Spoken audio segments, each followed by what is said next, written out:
Ontem, a Câmara dos Deputados aprovou definitivamente a PEC 241. E no debate, encontramos exageros dos dois lados. A senadora Rose de Freitas sabe que adota uma postura de independência no parlamento, não participo efetivamente da base de apoio do governo Temer, mas procuro ser isento e aprovar com entusiasmo tudo que o governo propor de positivo para o país. Eu considero exagero o governo gerar falsa expectativa em relação aos resultados desta proposta de emenda constitucional. Ela não é salvação do país. Afinal, ela não focaliza a questão essencial que é da dívida pública, o calcanhar de Aquiles do governo. O problema maior, se o governo não encontrar uma alternativa para uma administração mais competente da dívida pública brasileira, certamente não terá alternativas para a solução dos demais problemas. Mas exagero mesmo há do outro lado, especialmente os petistas que governaram esse país nos últimos anos e celebraram um pacto com a corrupção e com a incompetência, promovendo o maior rombo nas contas públicas da nossa história. Não possuem autoridade política e moral para afirmarem que essa proposta do governo Temer reduzirá recursos para a saúde e educação em especial. Há um exagero nesta afirmação, ou não há honestidade. É uma falácia que nós teremos redução de recursos em qualquer área, especialmente no setor de educação e de saúde.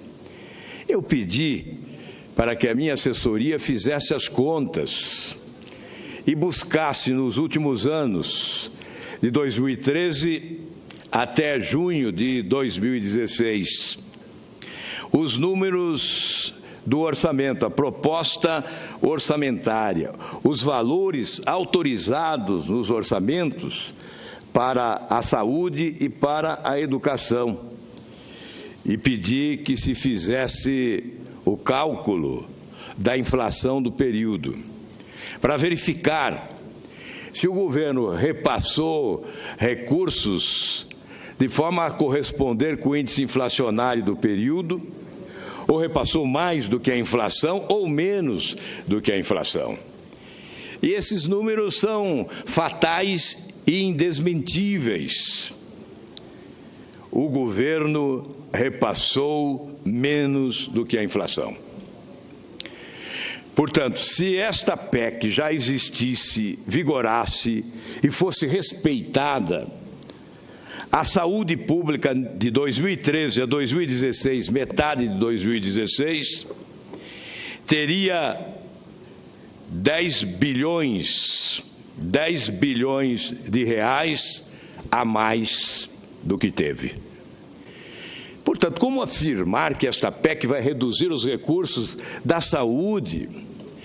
Eu não sei como não possuem nem mesmo o constrangimento de fazer uma afirmativa como esta, já que repassaram valores insignificantes diante da grandeza do serviço de saúde pública necessário ao povo brasileiro. Basta verificar o orçamento. A partir de 2004, o governo repassou, nos primeiros anos, 2%. 2% do orçamento para a saúde, depois 3% e, finalmente, 4%. 4% para a saúde. Neste ano de 2013, por exemplo, 2014, 2015 e 2016. enquanto que para juros e serviços da dívida, o governo gastou 45% em 2013, 44,7% em 2014, 46% em 2015 e 45,4% em 2016, portanto, 10 vezes mais do que repassou ao serviço de saúde pública. E da mesma forma, educação. Da mesma forma, educação. Na educação, também a partir de 2013, até junho de 2016, o valor proposto pelo Poder Executivo para 2017 é de 105 bilhões de reais e 652 milhões. Está no projeto de lei orçamentária para 2017. E se nós corrigíssemos pela inflação do período, nós teríamos 120 bilhões 988 milhões de reais. Portanto, nós teríamos 15 bilhões a mais para o setor de educação. Em síntese, o governo não vinha corrigindo pela inflação. Hoje fala que a PEC congela os recursos para a educação e para a saúde. Não congela. Estabelece uma regra para a limitação dos gastos de forma global, sem definir o setor a ser excluído por iniciativa da administração federal.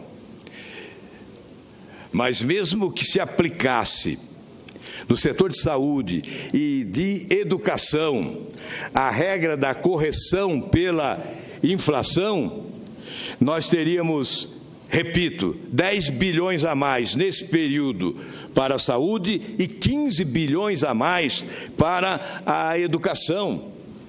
Então, o argumento é falacioso. E eu recebo, senadora Rose de Freitas, mensagens de estudantes: por favor, vote contra a PEC 241.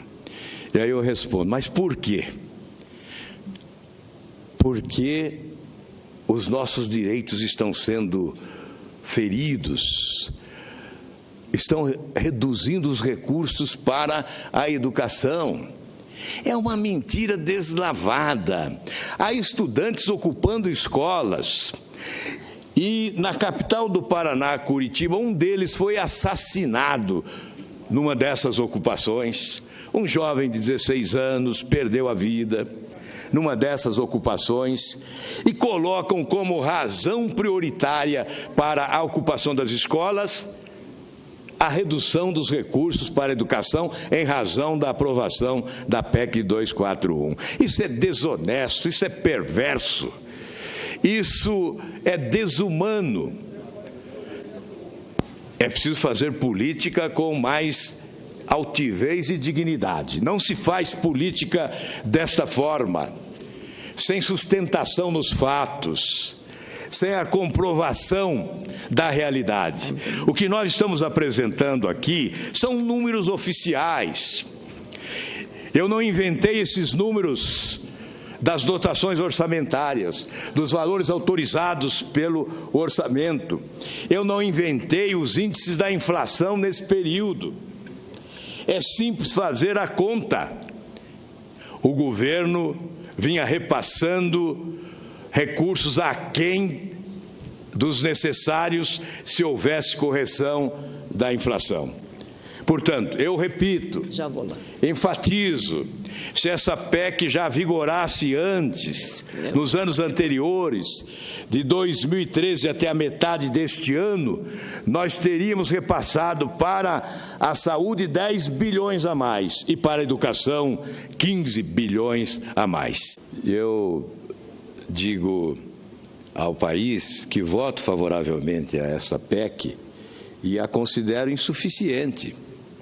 Eu gostaria de algo ainda mais rigoroso, mais profundo, amplo, no sentido de controlar os gastos públicos, porque se instalou em Brasília um governo realmente perdulário e promíscuo, que tem como matriz um balcão de negócios que possibilitou o aparelhamento do Estado, o loteamento dos cargos públicos, promovendo o gigantismo da estrutura da administração federal e semeando o péssimo exemplo, porque essa usina de escândalos de corrupção foi clonada e foi transplantada para muitos estados e municípios brasileiros.